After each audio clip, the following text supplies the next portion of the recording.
ಸ್ನೇಹಿತರೆ, ಇವತ್ತು ನಾವು ಫೋನ್ಪೇ ಆ್ಯಪ್ನಲ್ಲಿ ನಮ್ಮ ಒಂದು ಬ್ಯಾಂಕ್ ಅಕೌಂಟ್ನ ಒಂದು UPI ID ಏನಿರುತ್ತೆ ಅದನ್ನು ನಾವು ಬದಲಾವಣೆ ಮಾಡೋದು ಹೇಗೆ ಅಂತ ಚರ್ಚೆ ಮಾಡೋಣ.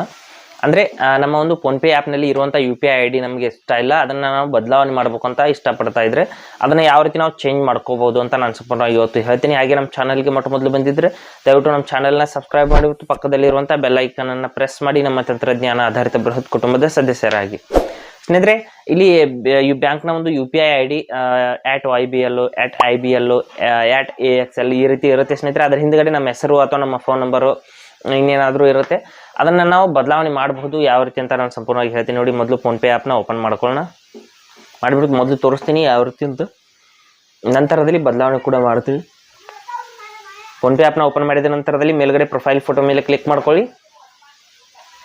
ಪ್ರೊಫೈಲ್ ಫೋಟೋ ಮೇಲೆ ಕ್ಲಿಕ್ ಮಾಡಿದ ನಂತರದಲ್ಲಿ ಇಲ್ಲಿ UPI ID ಇಲ್ಲಿ ನೋಡಿ QR codes and UPI IDs ಅಂತ ಒಂದು ಆಪ್ಷನ್ ಇದೆ, ಅಲ್ಲಿ ಅದರ ಮೇಲೆ ಕ್ಲಿಕ್ ಮಾಡ್ಕೊಳ್ಳಿ. ಮಾಡಿದ ನಂತರದಲ್ಲಿ ಇಲ್ಲಿ ನಮ್ಮ ಒಂದು ಬ್ಯಾಂಕ್ ಅಕೌಂಟ್ನ QR ಕೋಡ್ ಹಾಗೂ UPI ID ತೋರಿಸ್ತಾ ಇರುತ್ತೆ.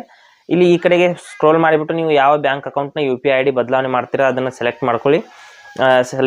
ಸ್ಕ್ರೋಲ್ ಮಾಡ್ಕೊಳ್ಳಿ. ಮಾಡಿದ ನಂತರದಲ್ಲಿ ಇಲ್ಲಿ ಕೆಳಗಡೆ ನೋಡ್ಬೋದು, ಇಲ್ಲಿ 3 UPI ID ಆ್ಯಕ್ಟಿವ್ ಇದೆ ಸ್ನೇಹಿತರೆ. ಈ ಒಂದು ಇಂಡಿಯಾ ಪೋಸ್ಟ್ ಪೇಮೆಂಟ್ಸ್ ಬ್ಯಾಂಕ್ನ 3 UPI ID ಆ್ಯಕ್ಟಿವ್ ಇದೆ. 3ರಲ್ಲಿ ಯಾವುದಾದ್ರೂ ನೀವು ಯೂಸ್ ಮಾಡ್ಕೋಬಹುದು.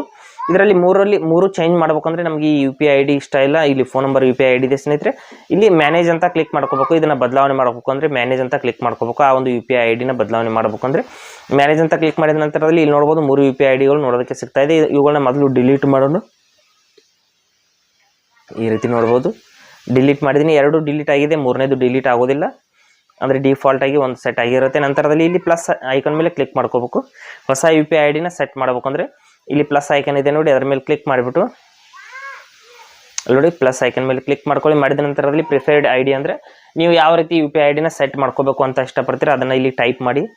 ನಿಮ್ಮ ಹೆಸರನ್ನ ಇರ್ಬೋದು ಅಥವಾ ನಂಬರ್ ಇರ್ಬೋದು, ಅದು ಯಾವುದಾದ್ರೂ ಒಂದು ವರ್ಡನ್ನು ಈ ರೀತಿ ಸೆಲೆಕ್ಟ್ ಮಾಡ್ಕೊಳ್ಳಿ. ಮಾಡಿದ ನಂತರದಲ್ಲಿ ಇಲ್ಲಿ ನಾಟ್ ಅವೈಲೇಬಲ್ ಅಂತ ಬಂದರೆ ಅದರ ಮುಂದ್ಗಡೆ ಮತ್ತೇನಾದರೂ ಸ್ಪೆಲ್ಲಿಂಗ್ನ ಆ್ಯಡ್ ಮಾಡಿ. ಯಾಕೆಂದರೆ ಈ ರೀತಿ UPI ID ನಾಟ್ ಅವೈಲೇಬಲ್ ಅಂದರೆ ಅಂತ ಬರ್ತಾ ಇದೆ. ಇಲ್ಲಿ ನೋಡಿ ನಂಬರ್ಸ್ನ ಆ್ಯಡ್ ಮಾಡ್ತೀನಿ. ಕೆಲವೊಂದಿಷ್ಟು ನಂಬರ್ಸ್ನ ಅಲ್ಲಿ ಆ್ಯಡ್ ಮಾಡಬೇಕು.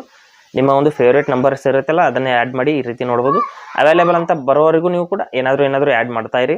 ಅವೈಲೇಬಲ್ ಅಂತ ಬಂದ ನಂತರದಲ್ಲಿ ಕೆಳಗಡೆ ಕ್ರಿಯೇಟ್ ಅಂತ ಒಂದು ಆಪ್ಷನ್ ಇದೆ ನೋಡಿ, ಆ ಒಂದು ಕ್ರಿಯೇಟ್ ಆಪ್ಷನ್ ಮೇಲೆ ಕ್ಲಿಕ್ ಮಾಡ್ಕೋಬೇಕಾಗತ್ತೆ. ನೋಡ್ಬೋದು ನಮ್ಮ ಒಂದು UPI ID ಅನ್ನೋದು ಸಕ್ಸಸ್ಫುಲ್ ಆಗಿ ಕ್ರಿಯೇಟ್ ಆಗಿದೆ. ಇದನ್ನು ಈ ರೀತಿ ಆ್ಯಕ್ಟಿವೇಟ್ ಅಂತ ಕ್ಲಿಕ್ ಮಾಡ್ಕೊಂಡ್ಬಿಟ್ಟು ಇವುಗಳನ್ನ ಆ್ಯಕ್ಟಿವೇಟ್ ಮಾಡ್ಕೋಬೋದು.